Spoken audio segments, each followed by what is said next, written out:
This week on the Dartmoor Diaries, what began as a perfectly ordinary day didn't quite stay that way. A quick look beneath the dining room floorboards. That was the plan. Just a simple bit of house maintenance, nothing unusual. But somewhere between the floor joists and the foundations, things took an unexpected turn. There were sounds we couldn't explain, a few discoveries we didn't expect, and then there was the small matter of losing Watson. From quiet corners of the house to the wild edges of the moor, what unfolded next is a story best told by candlelight. So settle in. The fire's lit, the mist is rising, and this is one Dartmoor tale you'll want to see to the end.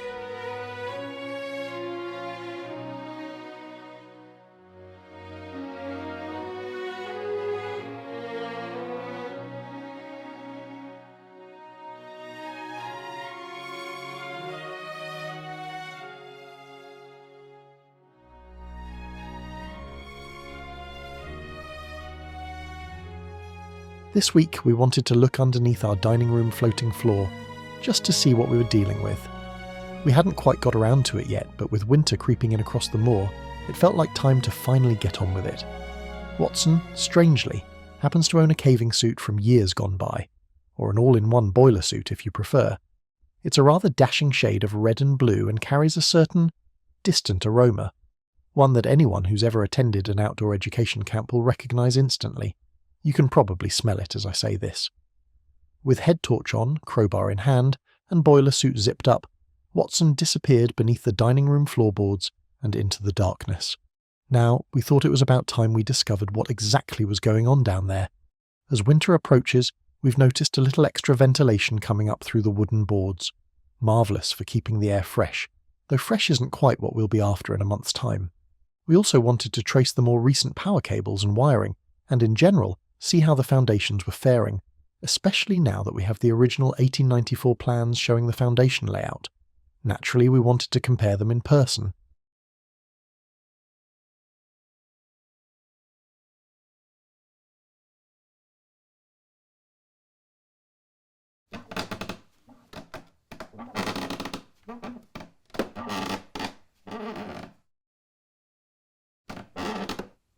Watson crawled as far as he could until he reached the far granite foundation wall.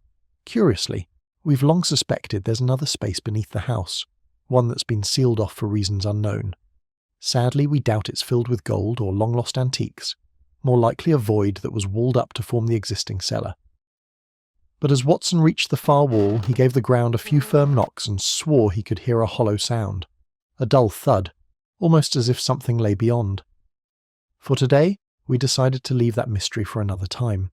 The good news is the underside of the house is bone dry, a rare miracle on Dartmoor.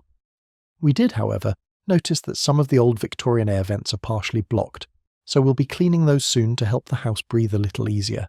Watson seemed quite at home down there, so I eventually gave up waiting for him to return and went off to carve a pumpkin or two, a far more seasonal pursuit, and to dress the fireplace for Halloween.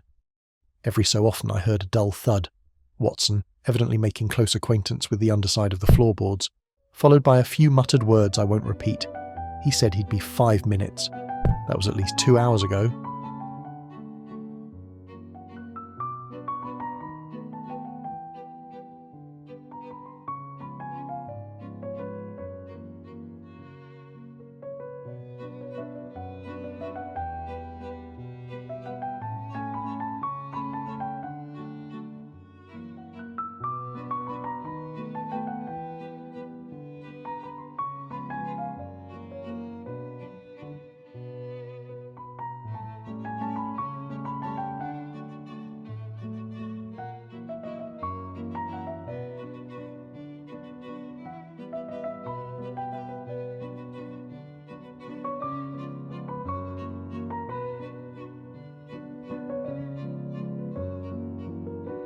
I passed Watson his trusty crowbar and he was off again.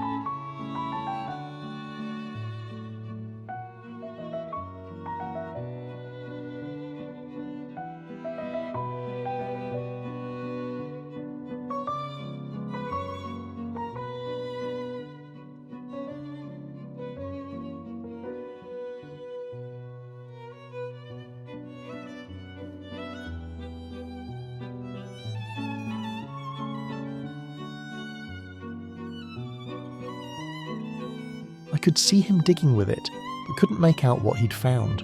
It was far too dark to see clearly, so I was going to have to wait for his return.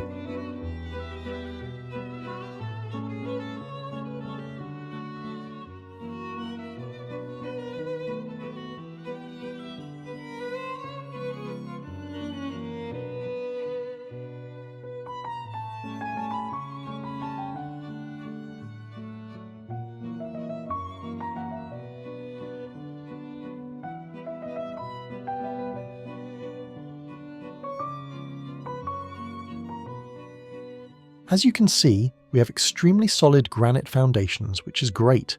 The only problem is that it rather resembles a rabbit warren, or, in more Sherlockian terms, a labyrinth of chambers, all connecting to one another and leading you ever further away from the starting point.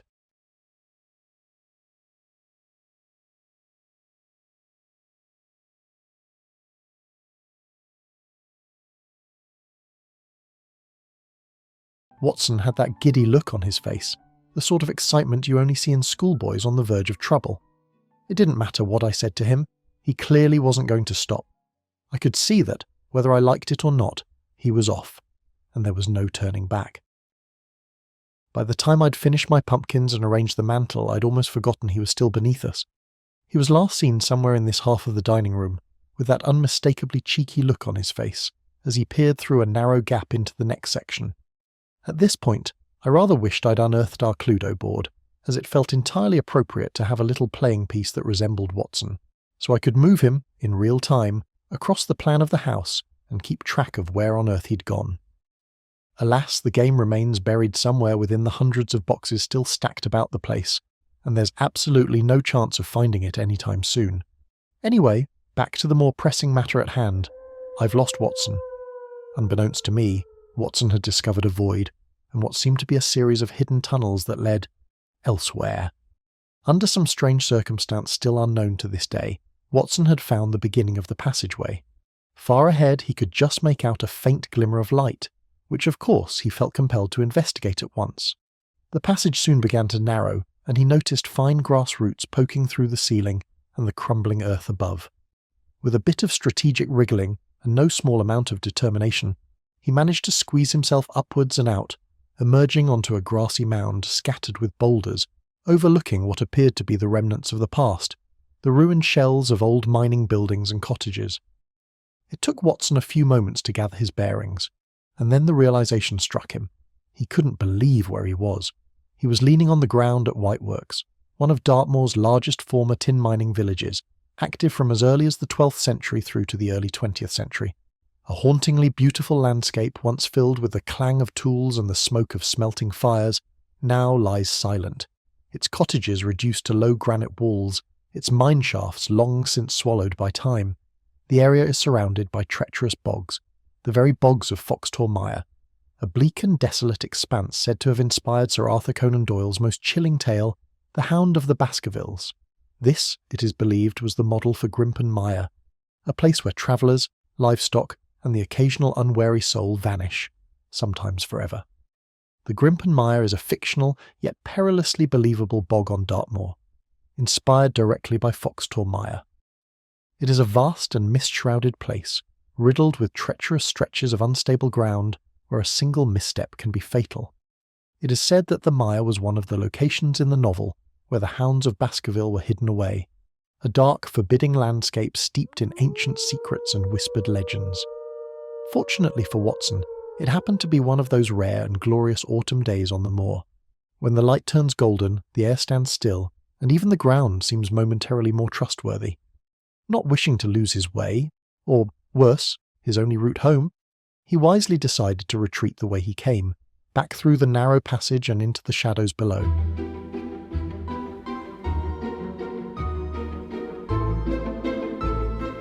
Not far from Whiteworks, and on the very edge of Foxtor Mire, or, as you now know it, the Grimpen Mire, lies Nuns Cross Farm. This eerie, windswept place is said to have inspired Merripit House, the home of the villainous Jack Stapleton and his long-suffering wife Beryl in The Hound of the Baskervilles. The 19th century abandoned farmhouse, crouched alone against the moor, was imagined by Conan Doyle as Stapleton's residence, a deceptively ordinary refuge concealing dark intent. Unbeknownst to his neighbours, Stapleton kept his gigantic hound in a stone hut within the mire itself, not far from Merripit House.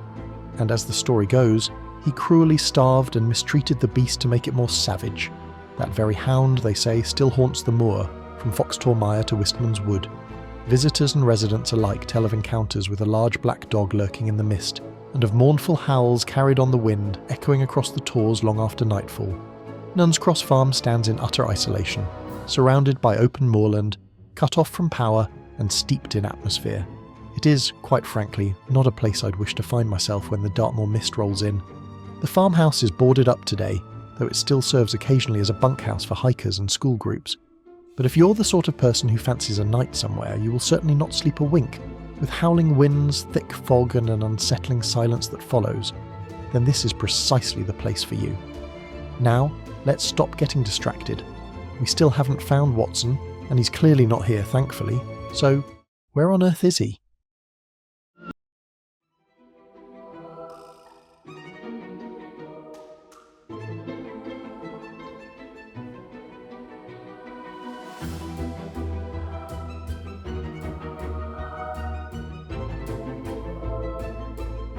Under what can only be described as mysterious circumstances, Watson had started making his way back down the same passageway he thought he'd come from.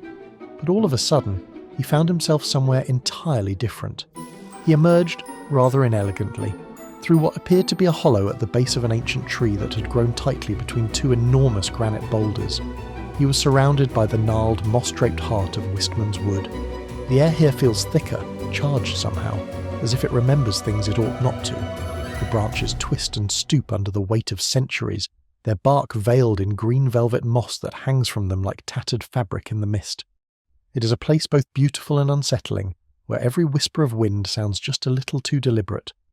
Wistman's Wood is one of Dartmoor's most extraordinary and protected landscapes, an ancient oak woodland over 1,000 years old.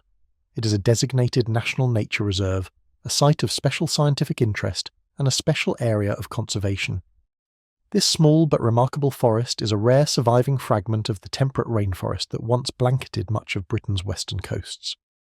The trees here are stunted and twisted by centuries of harsh weather, their roots clutching the granite boulders beneath. Every surface, stone, branch and fallen log, is carpeted in moss and draped in lichens so rare that scientists still study them today. Among the roots and rocks lie traces of Bronze Age settlements, hidden in the undergrowth, linking this place not just to myth, but to deep prehistory itself. It is a landscape alive with biodiversity, home to countless species of mosses, ferns and lichens, along with birds and creatures that thrive in the unique mist-soaked microclimate. And it is precisely this otherworldly character, the green shadows, the twisted shapes and the silence, that has given rise to so many legends. They say the spectral hounds of Dartmoor, also known as the Wisht Hounds, or, in some parts, the Yeth Hounds, were kennelled here by the wicked Hugo Baskerville himself.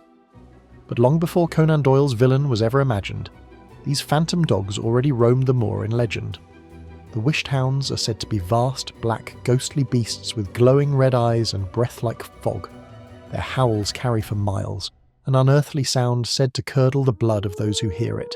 They are thought to be harbingers of doom, links to Old Dewar, Dartmoor's own devil, and in older tales they are said to hunt lost travellers across the tors when the mist descends.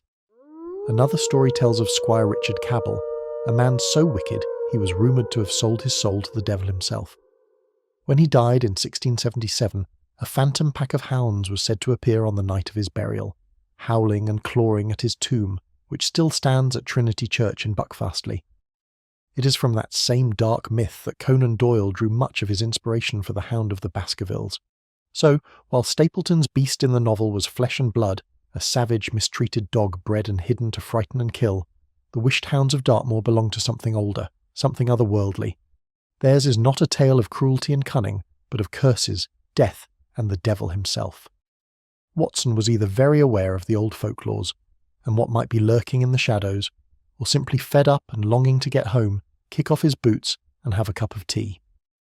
Either way, he certainly didn't hang around once he realised where he was. Without hesitation, he went straight back through the hollow beneath the ancient oak tree and disappeared into the darkness below. I can't say I blame him for leaving. Even the trees look haunted. A low growl carried on the breeze, followed by another faint howl, closer this time, and with that Watson was gone once again, leaving Wistman's Wood as quiet and eerie as it had been for centuries. Just as Watson had hoped it was all over, and that he'd finally found the right pathway back to the hole in the dining room floor, he noticed a faint new glimmer of light. Naturally, he followed it. It led him to a tiny opening, one so small that even from a distance he could see he'd never fit through it. But in a moment of pure desperation and determination he tried anyway. Moments later he realised, once again, that he was not where he had hoped to be. He wasn't under the dining room at all. He was in fact in the paddock next door. With that he quickly retreated, found himself a slightly more accommodating hole, and, at long last, managed to squeeze his way out into the fading daylight. He wasn't exactly where he should have been, but at this point, that hardly mattered. All he had to do now was walk his weary self down the driveway and hope that I hadn't gone under the floorboards myself searching for him, or become so engrossed in pumpkin carving that I wouldn't notice his return.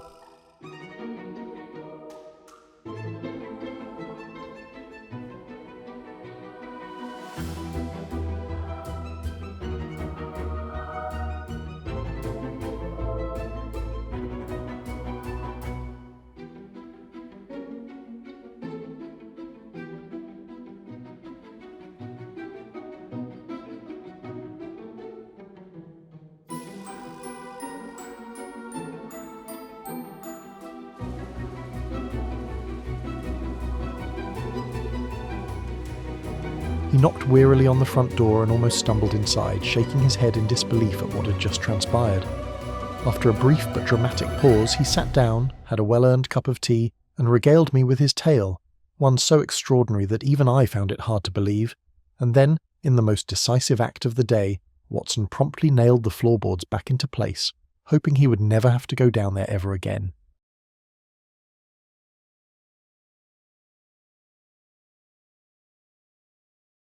I had absolutely no idea what had been happening to Watson. In fact, I was completely oblivious. After all, how could we possibly have known what lay beneath our own floorboards? Discovering a hidden wine cellar or perhaps a long-forgotten storeroom would have been entirely feasible. Even the faint hope of an old Dartmoor prison overflow cell might not have been out of the question. But tunnels leading to remote locations on the moor? That was certainly not something one would expect to find beneath the dining room. We'll have to do a little more research into the history of our house and see what we uncover. And naturally, we'll be sure to fill you in once we do. Anyway, whilst all of these mysterious goings-on were taking place, I had been blissfully unaware, wholly consumed by the far more civilized task of carving our very first Halloween pumpkins for our house. Naturally, one had to be terrifying, and the other, well, it had to be a true work of art. So I carved a rather brilliant pumpkin rendition of our Dartmoor house in all its grandeur, complete with the copse of trees beside it, illuminated from within like a glowing little homage to our home.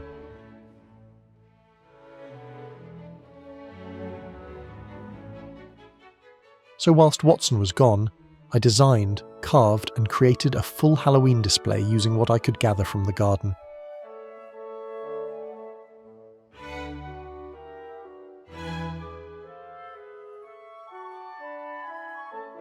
I must admit, once I'd gathered everything from the garden, the branches and the berries, I was feeling rather festive.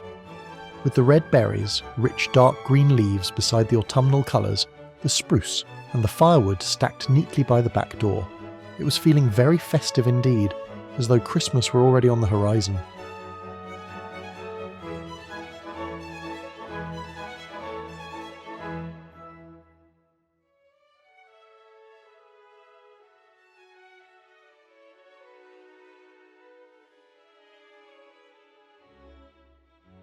By the time he finally reappeared, the fire was lit, the pumpkins were glowing, and the entire house had taken on a distinctly festive air. I think, honestly, he was so utterly shattered and so bewildered by what had just happened to him that he didn't even notice the pumpkin quietly sniggering at him from the fireplace. And so ends our rather unexpected Halloween adventure. From tunnels beneath the dining room to the haunted woods of Dartmoor, it's safe to say this wasn't quite the week we had planned. If you've enjoyed watching our escapades, and perhaps found them more amusing than alarming, please do subscribe to our channel and share this episode with your friends. We always love hearing your thoughts, so do leave us a comment below, preferably one that confirms you too would have chosen tea over terror. We'll see you again next week for a slightly less spooky episode, when hopefully all the ghostly goings-on will have come to a very civilised end.